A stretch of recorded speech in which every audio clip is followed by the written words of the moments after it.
Hey everyone, welcome back to the channel. So back in January when the 2024 Hot Rod Power Tour went on sale, I bought the long hauler tickets for me and my son. This will be our first time ever going. The original plan was to take the Grand National, and then shortly after that I ended up buying this Nova. So then I was like, come on, this might be the better car to take. But even though the car was running fine and everything on it was really good when I got it, I just wanted to take care of a couple of things for the trip that I thought might become an issue. So I've already posted a few videos on this car and I've got a lot of comments, and I do appreciate all the comments. Probably about 50 to 100 people pointed out to me that the fuel pump is loud.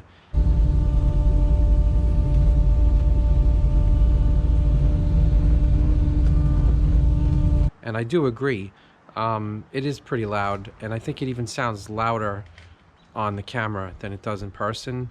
But nevertheless, I looked under there, and the way they had it mounted was it was on the strap, the back of the strap that holds in the fuel tank.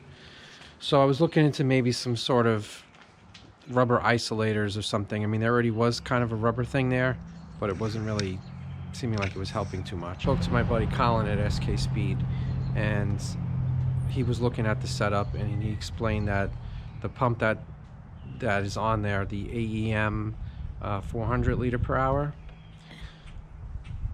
it's really supposed to be a gravity fed pump and lower than the tank.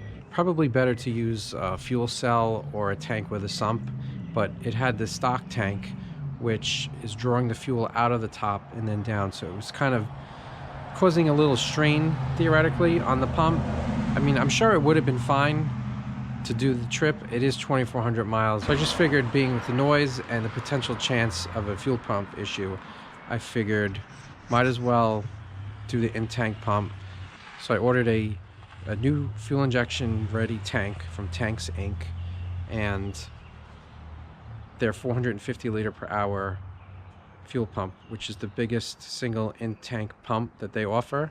I think it's made by Walbro. I got it through SK Speed in Lindenhurst, New York.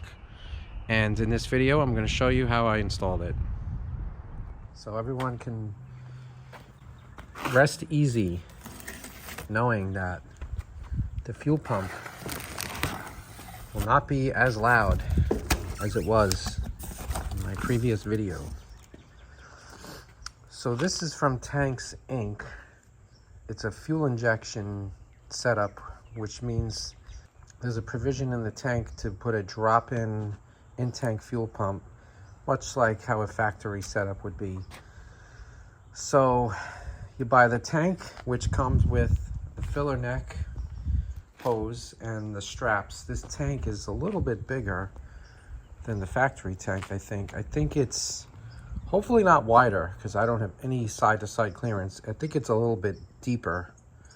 This was the biggest one they had for a single in-tank pump. I think it was the GPA 9. It's a, I think it's a 450 liter per hour pump. And it's going to attach to this. This is the feed and this is the return. This is the outlets, return. Actually, yeah. This is the return. This side is the feed. And then there's a vent. The tank is supposed to have a baffle in it, so you don't have to worry about running low on fuel. Shouldn't be an issue. Also got their in-tank sending unit. This is a very nice tank. It's powder coated, and so here's this is for the sending unit, and then this one's going to be where the pump goes. And there, as you can see, there is a baffle there, a little fuel tray. That's where the pickup will sit.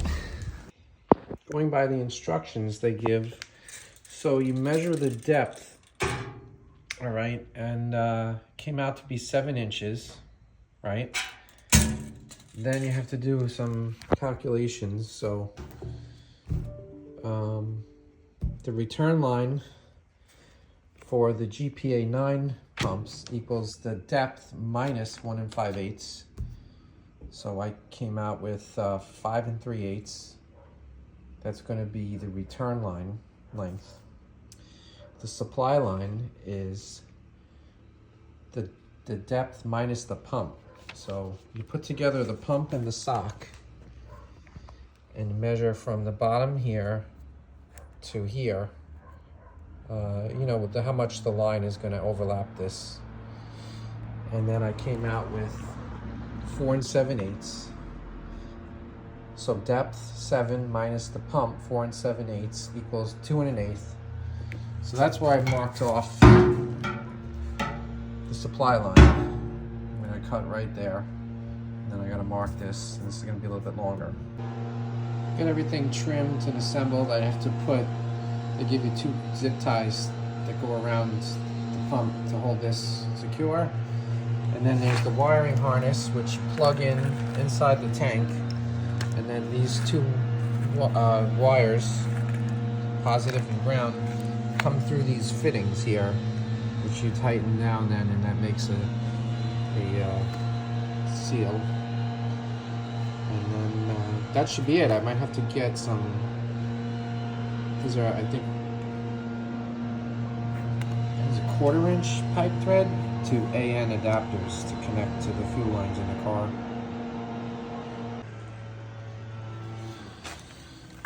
So this is everything all together now.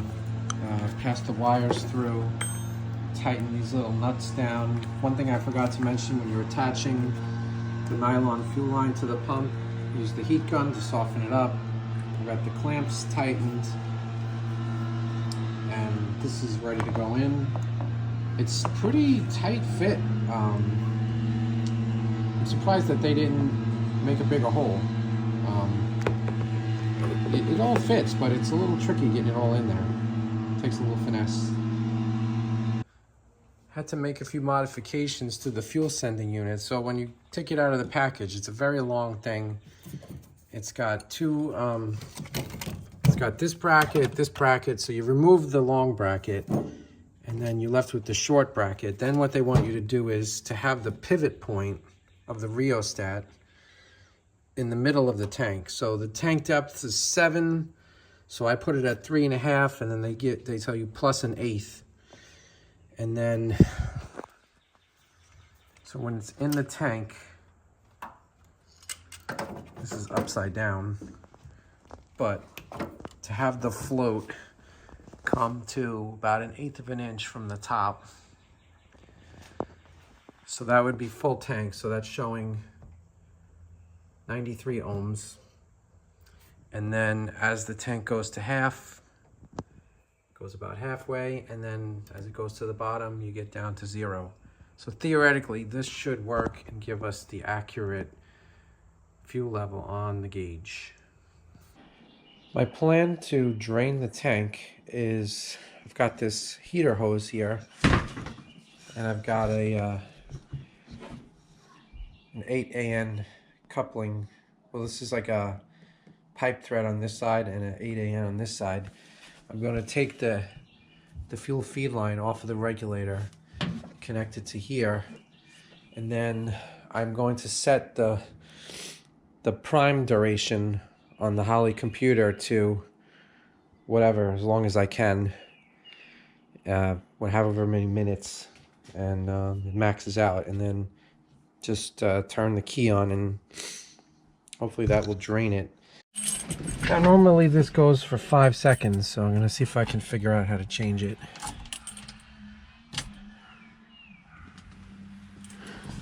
Let's see if this works.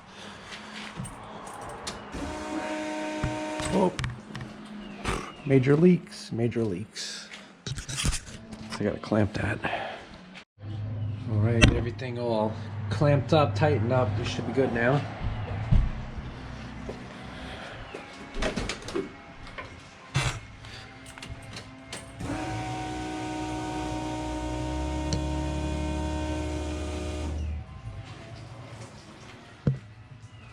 All right.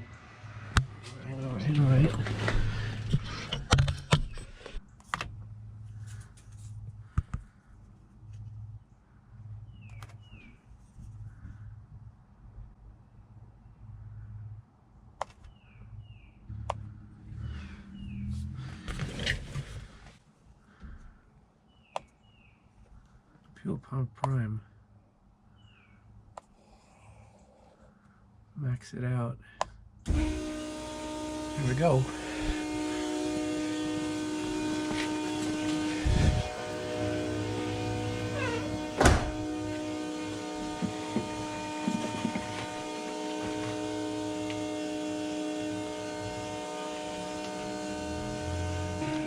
Tank is still reading half, so a lot of fuel in there still.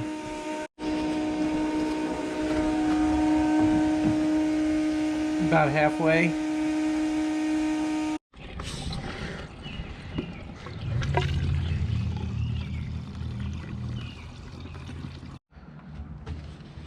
All right, we're getting there. Down to a little less than a quarter. Should be able to fit the rest in the now empty fuel jug.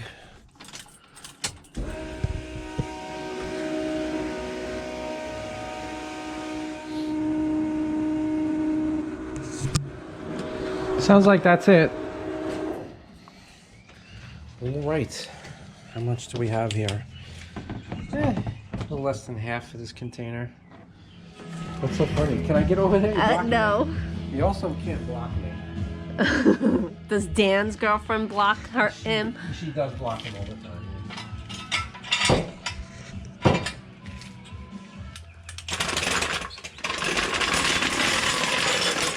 You couldn't just leave the car on that thing? No, because I need it out of the way. Oh, yeah.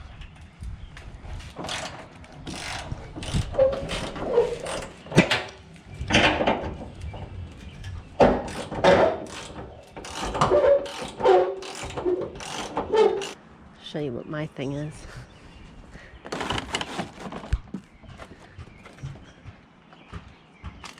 These boxes that Anthony just hung for me.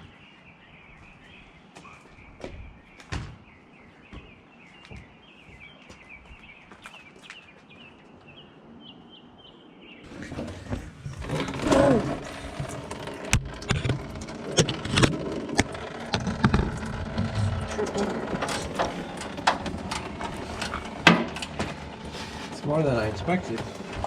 More gas? I thought like a little drip maybe. Well, I'm just undoing the ground wire for the pump.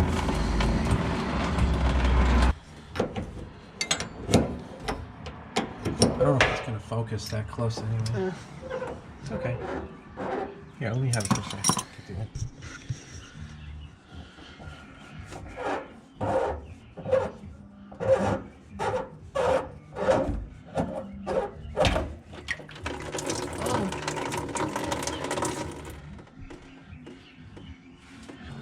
What the heck size is this? 10 millimeter. Go figure.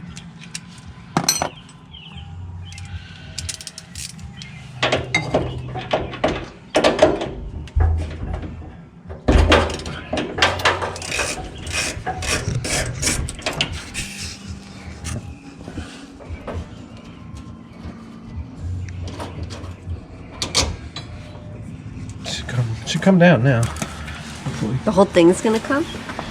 Yeah. Oh boy.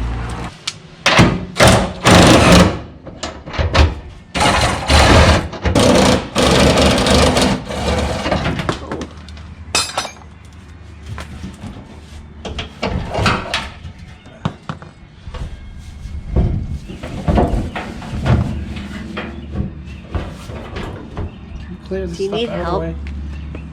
Shut everything over to the side.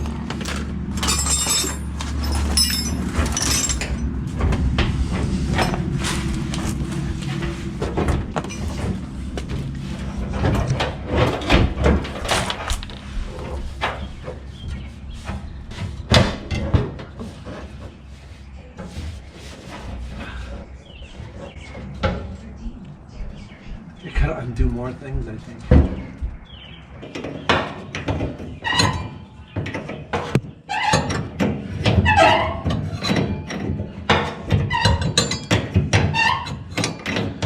Being difficult. It's not just spinning out. It's been all difficult. It would have been surprising if it had just come out. I should have looked at it. My fault. It's just you know, it's being extra difficult. Alright, we're free now. I got a hose here. Oh my god. Anthony. You're like trapped under this thing. Sorry, I'm good. Are you? I don't know. Luckily, this didn't happen with the other car, I hope. No. It would have been squished dead. Now what are you doing? One more hose.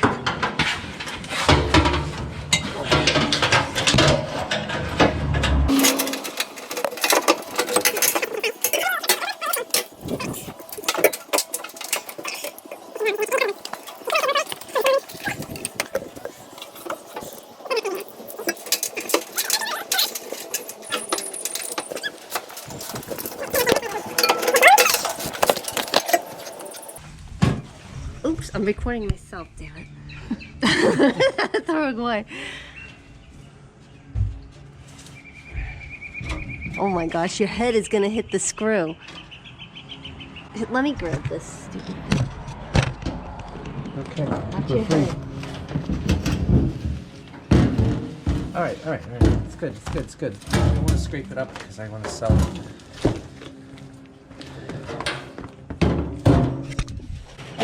Somebody will buy that? Yeah, it's a good stock tank. So this is the feed line that was on the original pump. As you can see, it's a little short. The outlet for the in-tank pump is going to be over here. But I've got this piece from the other setup. So I think what I'll do is I'll put the fuel filter here, and then this line will come out of the filter and it will go to the tank, the pump outlet.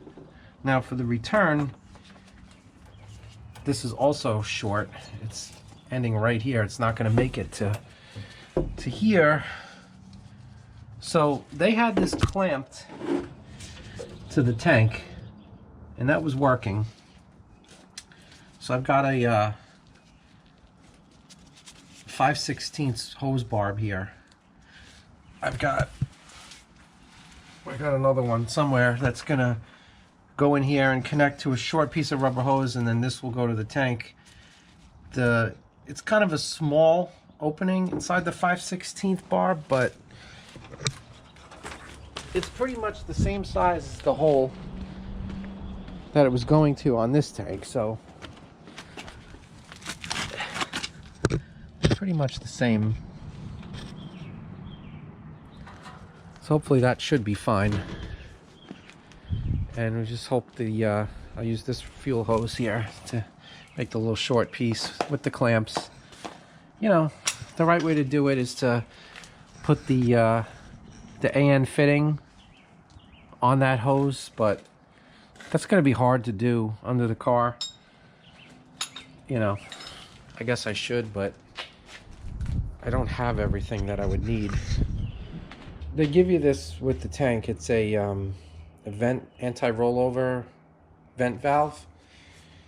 So this has to be mounted higher than the tank, higher than the filler neck.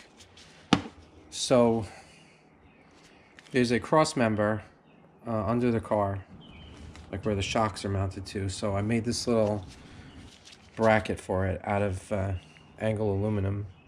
So this will screw onto that crossbar, and then this will go in like this, and then I'll run a hose up from the tank vent to here, and hopefully that's the high, you know, it's a high enough point, because that's about as high as I can get this. Alright, so anyway, I had to move it from this side of this cross member to the back side because I had no room to get a drill in here, and as it was, I had to use my special right angle drill to get this mounted back here. It's as high as it can possibly be. So this will take the hose from the vent from the tank, and it's got a check valve in it. So if there was a rollover, it would theoretically stop the gas from draining out of the vent in the tank. Next is the wiring. So I had this weather pack. I've had this forever, and so I finally get to use it. Actually bought a new one, not knowing that I had it, so I could return the new one. So I have this crimper for the weather pack, these little terminals, and what it does is it makes a nice little crimp there. I messed up that collar there. I did the wrong thing, but I got the wire crimped on at least correctly, so that should hold fine. And then I have to make the female side for up in the car there, power and ground. For the fuel gauge wire, I'm gonna have to cut that factory end off because this is different. This has like a screw-on terminal instead of the push-on like the factory had. I'm going to have a little conflict here. This screw is in the way of getting this fitting on. It stops it, so I'm going to have to just grind a little bit off the head of that screw, hopefully, and that'll give me enough clearance. This is an 8AN. 1/4-inch pipe thread to 8AN. Did my heat shrink both ends, so nice little pigtail. Ready to go, ready to plug in. I gotta do that part. Well, this was very tedious and it took me quite a while, but I think I finally got it ready. I've got the supply fitting snugged down. I've got the return fitting on with the clamp. I've got the two vents, one vent from the fuel pump, one vent from the tank. These are going to go up to that little check valve that I put in before. I've got my wiring pigtail. I've got my ground for the sending unit. I've got the ring terminal on the factory sending unit wire. I've got the new tank straps in. So I'm going to try to wrestle this thing in on my own. That should be fun. See how that goes.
The 12 gauge wire isn't really fitting in these terminals so well, so I ended up soldering them in instead.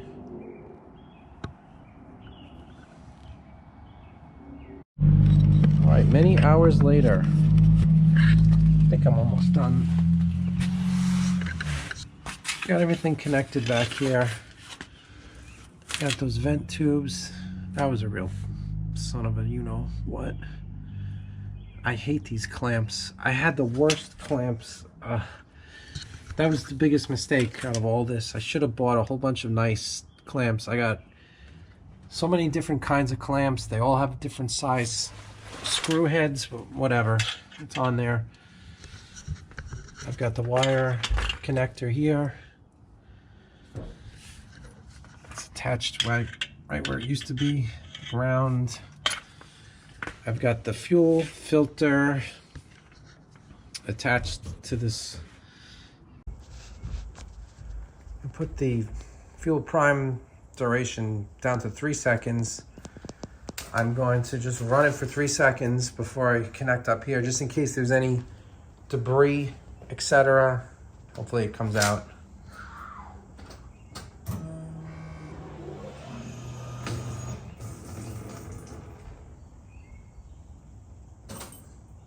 I'll do it one more time.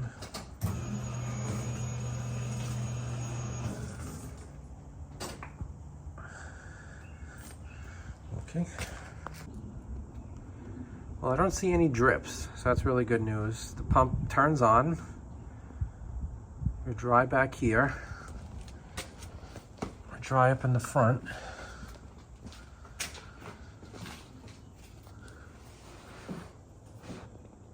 So we're good, surprisingly. So it's only about probably 2 gallons in the tank now. So first thing I got to do is get more gasoline. Probably gonna call it a night. It's 7. Been doing this since noon. Had enough, but glad everything went well overall. I put 7 gallons in, and the fuel gauge came up, so that's nice. Didn't see any leaks.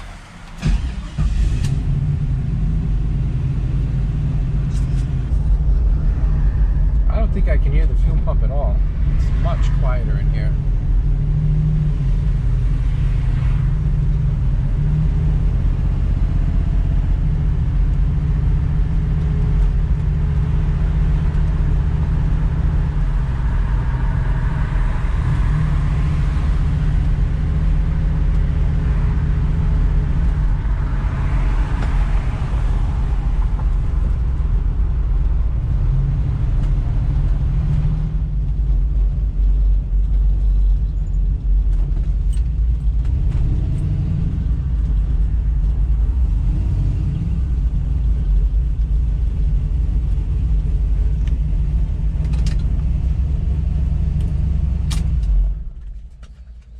Alright, after initial testing, everything seems fine with the fuel pump, and so we should be good to go. I can cross that off the list, one step closer.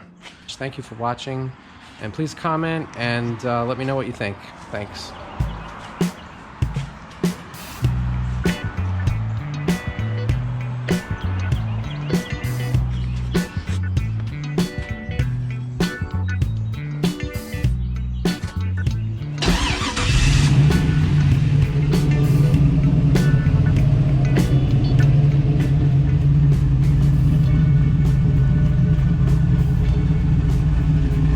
Just exhaust now, no fuel pump whine.